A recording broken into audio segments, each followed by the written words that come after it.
Welcome back to Face the State. I'm Ariana Bennett. Thank you for staying with us. Well, in our last segment, we heard about the problems facing our water supplies and what that could mean for the Truckee Meadows. Now we'll focus on solutions. Andy Gebhardt from Tumwa joins our discussion now. Andy, thank you for joining us. You're welcome. Okay, so last year we saw a 10%, I think it was a voluntary reduction of water. It happened a little later in the season. This year you guys are starting off the watering season with that 10% reduction, correct? That's correct. Okay. Last year we were asking for 10% of outdoor water use, and it started the very end of July, but it's pretty much for the August, September timeframe. This year, as John described, you know, the river is going to diminish a little earlier than last year. And so we consulted Nevada Landscape Association, Nevada Cooperative Extension, and we just talked about what's best for the community, for their lawns, for their landscaping, and really decided that it's best for the plant material if you kind of train it. Mm-hmm. You know, don't let it drink a bunch halfway through the summer and then say, oh, now you got to stop. So we're starting off the beginning, asking for everybody to reduce their use by 10%, and it's overall use, not just outdoor use. Okay. Now, I think last year it was explained to me, an easy way to understand this is if you normally have a cycle on for 10 minutes, just cut it down to 9. Yep. Okay. And so it's overall use, not just outdoor. So that's easy with sprinklers. How do you cut 10% out of your indoor use? If you take 10 showers in a time period, take 9. Okay. I mean, it's really, you know, it's funny, but that's what it is. It's just take a look at what you're doing, and in an everyday use of the water, and is there any way you can cut back a little bit? Mm-hmm. And if everybody cuts back just a little bit, we'll achieve at least 10%. Is it mandatory or is it voluntary? It's voluntary. Okay. How compliant is our population? Actually very compliant. Last year we got about 11%. Right. Wow. And you know, this community is they're very conscious. You know, they're very proud. They like their lawns, but they're very conscious of what's going on in our community and what the needs are. So they've responded well. Okay. Well, that's great to hear. If people don't comply, is there any kind of repercussion? I mean, if it's found that they're violating any of this? Well, if we run across those people. Those people. Those people. No, I mean, we have conservation consultants. We have a hotline if somebody sees something. Usually what it is you're here at work, and right now maybe your sprinklers are on, and you don't know that second sprinkler head from the corner is popped, mm-hmm. and it's flowing over your gutter, and so someone will call and report it. We'll send somebody over there, and people respond very well. What happens if homeowners or residents don't have the money to fix that kind of problem? Well, I mean, it's kind of part and parcel with being a homeowner. You know, you have to repair your home, and the outside of your home and your landscaping is just as important as what's the inside. So I would answer that with what happens if, you know, your washing machine breaks down or your water heater breaks down. But there's not a punitive thing, you know, you can't, is there a fine? I mean, if they don't fix that sprinkler head? If they don't fix it, we can fine them. Mm-hmm. It's a fee, but we'd prefer not to go there. We really advocate education and try to diminish the waste, if you will. Okay, now is it possible that you will ever ask for more than 10% or even to reduce the number of days that we're allowed to water? 2 questions. Reduce more than 10%, I guess anything's possible. Certainly not this year. Okay. But as you and John were talking earlier, you know, if this goes on to the 5th and 6th and 7th and 8th and 9th and 10th dry cycle, anything's possible at that point in time. Reduce the number of days, that's really hard, because what we found is people actually use less water watering 3 days a week than they used watering 2 days a week. Hmm. Because when you watered 2 days a week, you went, oh my gosh, I don't get to water again for another 4 days, and you just poured it on. And it all, you know, your lawn, your plant materials, just like you. You can try to drink 100 gallons of water. Right. But, you know, there's only so much that's productive, and after that it doesn't do any good. Your lawn's the same way. You can pour it on. Once the roots take up what they can take up, it doesn't do any good. Now, that's a perfect segue into another topic. There is a right time and a wrong time to water. I have learned this myself from being a homeowner. We've learned no watering during the hottest time of the day and no watering at night, correct? Well, no watering during the hottest time of the day, for sure. No watering when it's windy. Mm-hmm. Good luck in some areas around here, but you know, it'll happen. The no watering at night, it's a real, you can ask 5 different landscapers and you'll get 5 different opinions. But it is a general consensus, it's better to water when it's cooler, when the ground is cooler. So, you know, watering right at 11 o'clock in the end of July when it's 100 degrees, that's night, but it's probably not the best time.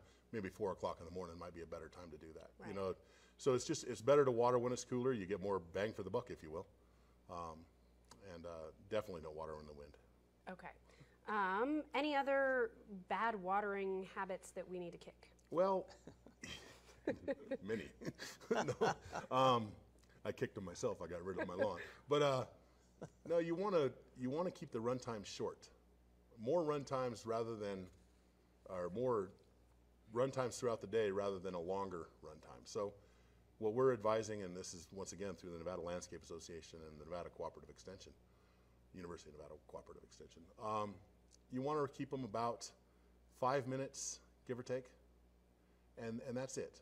And then if it looks like it's just not getting enough water, up it by a minute or two. But don't water 10, 15 minutes on the line. It just doesn't, it's not doing you the good. And water, right now, it's going to be 80 degrees on Friday, as I think I saw on the news on the Weather Channel.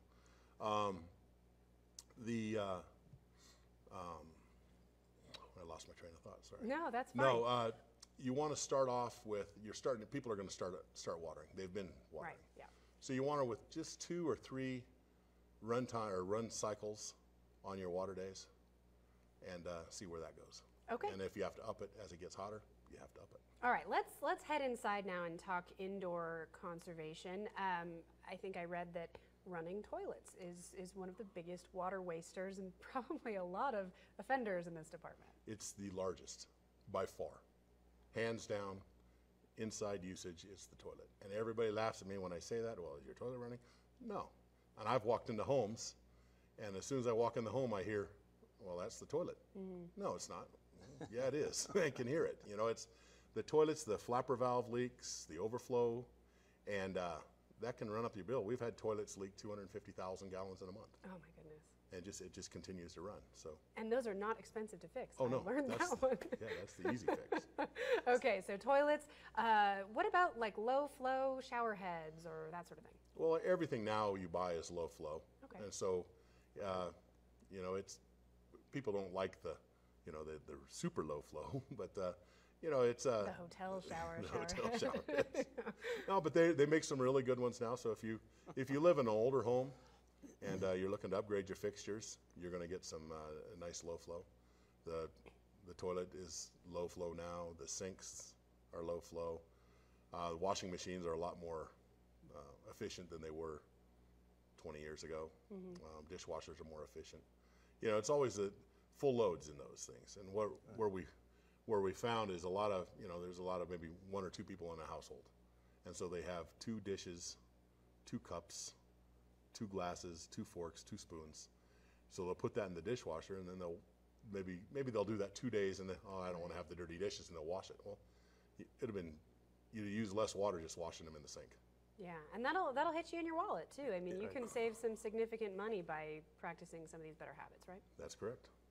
What would you say, I mean, is the difference in a bill with a really efficient house of the same size house inefficient? I mean, could it be a large difference? Let's just take a typical house, and it's really not the size of the house, it's the number of people in the household. You know, if you have... Let's say all things being equal? All things being equal, you know, you can go $20, $30 a month, and that's if both people are what you would call responsible, but one is ultra responsible. Okay, so that's the low, and then what's the high that you've seen? The high is shoot for the moon. Oh my gosh, like hundreds of dollars? Thousands. What? Yeah. Yep. Wow. Okay, real money savings going on here. Okay, I want to touch on leaks real quick. How do you know if you have a leak? What if your water bill's always been the same when you bought a house, hasn't changed necessarily, so you don't know, you haven't seen a big difference. How do you know if there's a leak? Well, 2 ways. If you're comfortable and you know where your water meter is, you can go out there and take a look at your water meter. There's a low flow indicator on water meters, and if that low flow indicator is turning when when you think everything's off, then you have a leak, and you can start investigating, start in the house, isolate your house. If it's still going, then you might be into that yard line between the meter and the house, and nobody wants that. If you're not comfortable with that, you give us a call.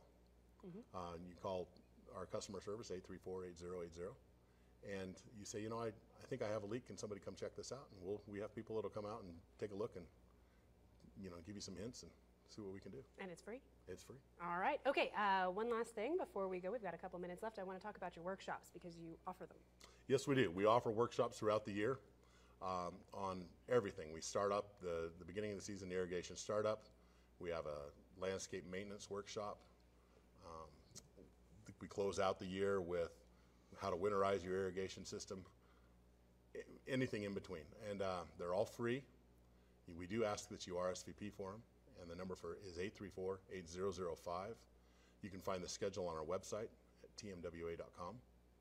I do know the first startup is April 1st, Wednesday. It's 5:30 at our offices, 1355 Capitol Boulevard. Okay, and what would you say to people who might be considering going? I mean, is there real valuable information that they don't have? There's a lot of information, and we of the things that we do, it's one of the most popular items. People love the workshops. Nisi and her staff, they do a great job, and they really they speak to the customers. Yeah, you can learn some stuff and maybe save yourself a little money. Maybe save yourself a little money. Or a lot of money. Or a lot of money. Yeah, okay. Well, we do have all of this information posted for you on our website on all the workshops, when to water, or even the hotline to report any water waste that you might see in order to help people out when they're at home and their sprinklers break. Just head to KTVN.com for a link to that. All right, gentlemen, we have about a minute left. Is there anything you wanted to add before we go?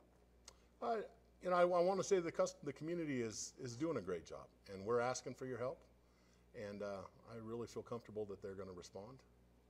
And if they need any help, if they need any information, please don't hesitate to call us. Okay, 10% starting now. Yep. All right, gentlemen, thank you so much for your time. I do appreciate it. Thank you, Ariana. That is it for this episode of Face the State. But for more information or to see past episodes, just head to our website, once again, ktvn.com.